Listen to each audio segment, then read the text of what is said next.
Dalam kitab Durratun Nasihin dijelaskan, ketika seluruh manusia dikumpulkan dari Adam sampai hari kiamat, triliunan manusia. Bapak, saya ajak kepada kita membayangkan pikiran kita bagaimana kita ngantri bayar vaksin waktu itu. Bagaimana kita ngantri ketika beli bensin. Ngantri kita. Padahal waktu itu paling ratusan orang. Bagaimana ngantrinya di padang mahsyar kelak. Dari Adam sampai kiamat. Ketika vaksin, Bapak masih memiliki beberapa loket.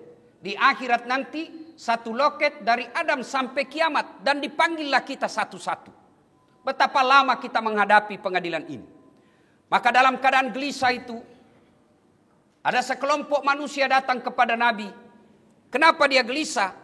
Dia mau tahu, saya ini masuk surga atau masuk neraka. Pengadilan belum dimulai. Samalah kalau kita dinyatakan tersangka oleh polisi, kita kan mau cepat. Adili saya cepat. Kalau saya salah berapa hukumannya? Kalau saya tidak salah lepaskan saya dari sangkaan. Maka gelisahlah sekelompok manusia ini. Datang kepada Nabi Adam alaihissalam.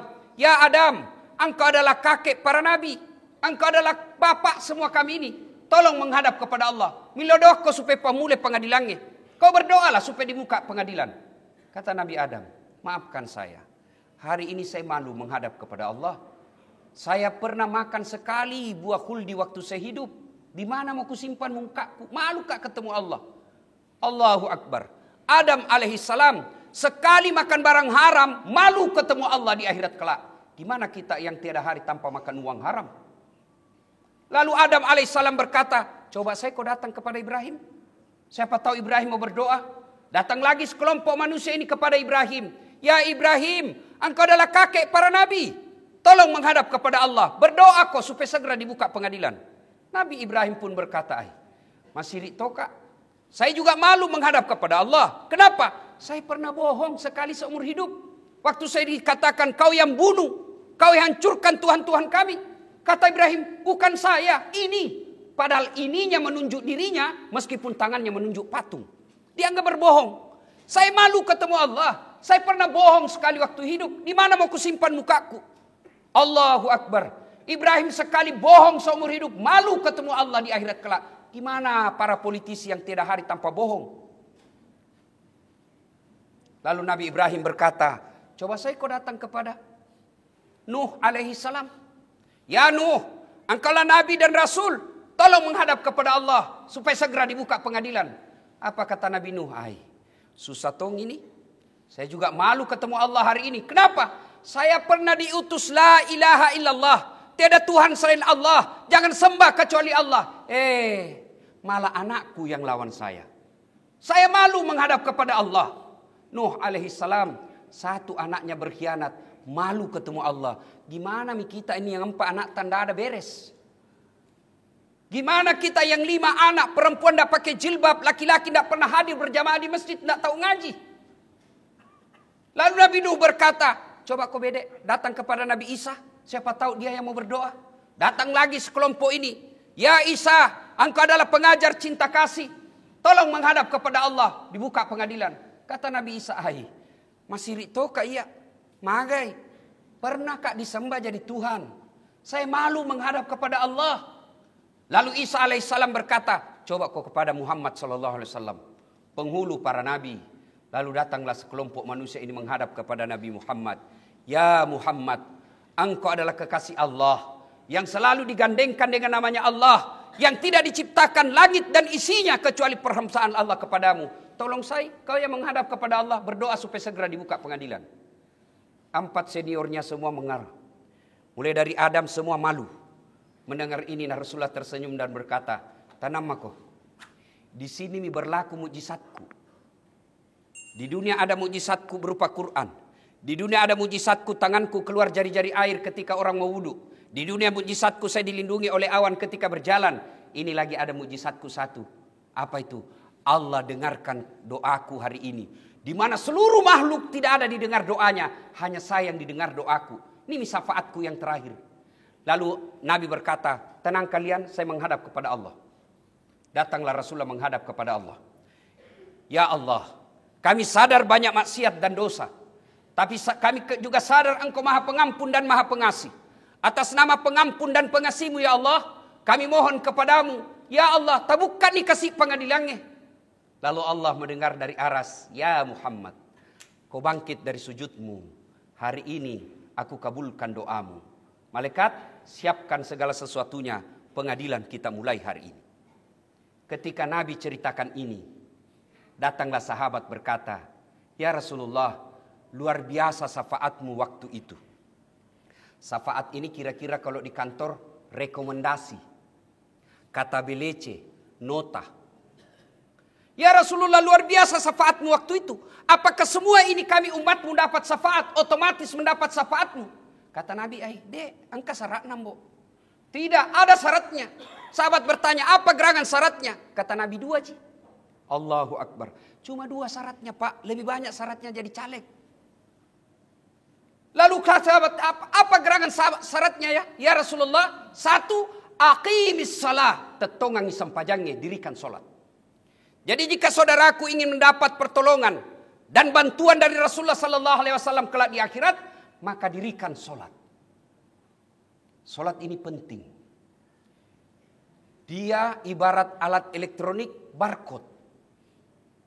Coba Bapak kalau beli sekarang, kan itu ada barcode di.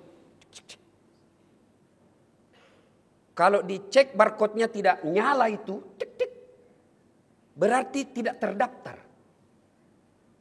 Bapak kalau hari Jumat saja datang sholat, paling terlambat datang, paling cepat pulang, orang khotbah Bapak tidur, hati-hati Pak. Kenapa ini sholat penting? Coba Bapak lihat perintah-perintah syariat Islam yang lain, ayat saja turun. Allah perintah haji, ayat saja turun. Allah perintah puasa, ayat saja turun. Allah perintah zakat, ayat saja turun. Tapi ketika Allah perintah kita sholat, tidak cukup ayat turun. Panggil Muhammad, datang menghadap kepada Allah, ditemani 4 malaikat, ketemu langsung dengan Allah. Lalu Allah berikan perintah sholat. Dari cara penerimaan sholat saja, dia sudah spesial. Yang kedua, sholat ini penting. Kenapa? Karena sholat adalah puncak penghambaan kepada Allah Subhanahu wa taala. Artinya apa? Tidak boleh ada kegiatan lain kecuali kau menghamba kepada Allah. Bapak pergi menunaikan ibadah haji, boleh sambil dagang. Bapak puasa, boleh sambil dagang, bahkan boleh nyanyi-nyanyi. Bapak bayar zakat, boleh sambil dagang. Tapi sholat, tidak boleh Bapak takbir lalu sambil ditanya berapa harganya, Bapak jawab. Kenapa? Ini puncak penghambaan kepada Allah. Tidak boleh ada kegiatan lain. Yang ketiga, kenapa sholat penting? Karena dengan sholat kita yakini inna sholata tanha anil fahsai wal munkar. Sholat itu bisa memperbaiki akhlak kita sehingga kita bisa terhindar dari maksiat dan munkarat. Sidang Jumat yang saya muliakan. Syarat pertama, sholat. Kalau mau mendapat syafaat dari Rasulullah Muhammad Sallallahu Alaihi Wasallam, tanpa sholat cerita, tidak akan ada password, barcode bagi mereka yang tidak mendirikan sholat. Coba mereka yang selalu terlambat sholat Jumat, hafal mukanya Pak, hafal. Dia tonji itu Jumat lalu, dia juga itu Jumat akan datang. Selalu terlambat. Selesai langsung lompat. Apakah susahnya selesai kita sholat? Tinggal sejenak. 5-10 menit zikir meminta kepada Allah karena hari Jumat adalah hari yang mulia. Coba Bapak tengokkan sebentar, naik menghadap ke atas, lihat itu Asmaul Husna yang ada di atas kita. Semua bagus namanya Pak. Tapi kita lebih senang datang menghadap kepada manusia, berhadap kepada manusia. Yang manusia kita minta, iya dalam hatinya tidak bisa kau bantu. Bapak minta kepada manusia, Ustaz, kasih ke HP-mu. Tidak mungkin saya kasih. Kenapa? Karena saya juga butuh handphone. Tapi minta kepada Allah, apapun yang Bapak Ibu minta, pasti Allah kasih selama apa yang Bapak minta itu mampu dipikul. Tapi syaratnya, tetongangi sampajangnya, dirikan sholat. Tidak mungkin doa dan ibadah yang lain Allah kabulkan ketika kita tidak mendirikan sholat. Kenapa ini sholat penting? Karena dia tanda keislaman kita. Bahkan Rasulullah Sallallahu Alaihi Wasallam menjelaskan batas antara kekafiran dan keislamanmu adalah sholat. Ketika kau tidak sholat, kau kafir di hadapan Allah. Dan buka surah Al-Fat. Muhammad dan Rasulullah. Walladzina ma'ahu asiddaw 'alal kuffar ruhama'u bainahum tarahum ruk'an sujada yabtaguna fadlan minallahi wa ridwana fimahum fi wujuhihim min asari sujud ila akhir ayat. Tanda orang Islam, kalau dia mengaku Islam kata Allah, ruk'an sujada. Kamu lihat mereka sujud, ruku dan sujud. Artinya tidak sholat. Sepakat para ulama, orang yang tidak sholat kafir. Bahkan Imam Syafi'i memfatwakan mereka yang tidak pernah kau lihat sholat dan dia wafat, haram hukumnya kau sholati. Tapi ingat, ketika kita mau sholat, masuk itu setan. Sebentar pi, masih lama khutbah, nanti pi. Begitu kita mau sholat, mau ambil wudhu, setan. Kenapa? Karena setan, kalau kita mau puasa, Nabi bilang puasa mako Ramadan. Haji mako kalau perlu tiap tahun pi umroh. Tapi ketika tidak sholat, tidak ada semua gunanya kebaikan yang pernah kita lakukan. Maka setan berupaya menggagalkan ketika kita mau sholat. Karena ketika tidak sholat, sia-sia semua amalnya.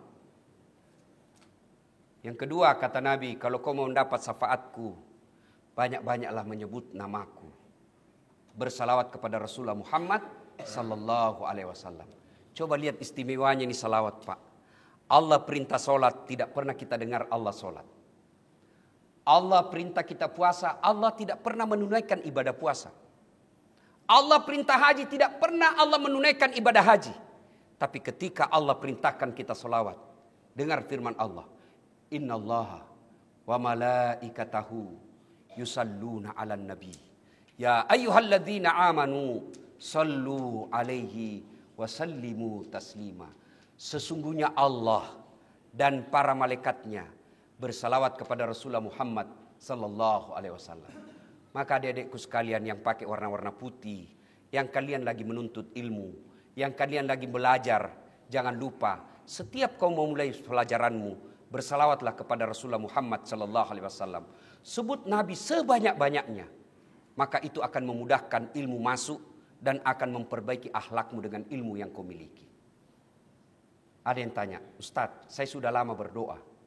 Kenapa doaku tidak diijabah padahal saya sudah sholat? Begitu saya tanya, kau bersalawat enggak kepada Nabi? Wah, ini yang baru saya tahu. Itu sebabnya. Salawat, passwordnya doa. Kalau Bapak bersalawat kepada Rasulullah, apa hubungannya dengan doa begini? Saya akrab dengan Bapak, lalu saya punya anak nakal. Selalu kena ganggu. Tiba-tiba saya wafat. Datanglah anak saya minta tolong di rumah tak. Pak, tolong bantu kak kasihan ini mau membayar. Bapak ingat deh, ini mi anak bikin susah ki selama ini di kompleks. Tidak pernah kita kasih tenang tidur. Bapak tentu tidak mungkin saya bantu. Datang istri tak.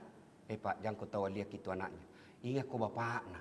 Das atlatif itu bapaknya, kasihan baik kau sama kau dia toh. Oh iya, akhirnya apa? Anak ini dibantu bukan karena lihat anaknya, tapi ingat bapaknya. Kalau Allah melihat dosa dan maksiat yang kita lakukan, rasa-rasanya Allah sulit mengabulkan doa kita. Tapi karena kita sebut kekasih Allah. Ya Nabi salam alaik. Ya Rasul salam alaik. Ya Habib salam alaik. Salawatullah alaik. Allah melihat kita. Akhirnya mengabulkan doa dan permintaan. Karena kita sebut manusia yang paling dicintai oleh Allah. Bahkan dalam hadits qudsi Allah jelaskan. Benengetannya sabah engkau Muhammad. Bukan karena kamu, saya tidak ciptakan dunia dan isinya. Saya persembahkan ini dunia dan isinya kepadamu ya Rasulullah Muhammad sallallahu alaihi wasallam. Maka ketika ada doa-doa Bapak belum terkabul selama ini, bisa jadi penyebabnya sholat Bapak masih anggap remeh dan malas bersalawat kepada Rasulullah Muhammad sallallahu alaihi wasallam. Semoga ada manfaat, lebih dan kurangnya mohon dimaafkan. Barakallahu li wa lakum wa izaisil mu'minin innahu huwal ghafurur rahim.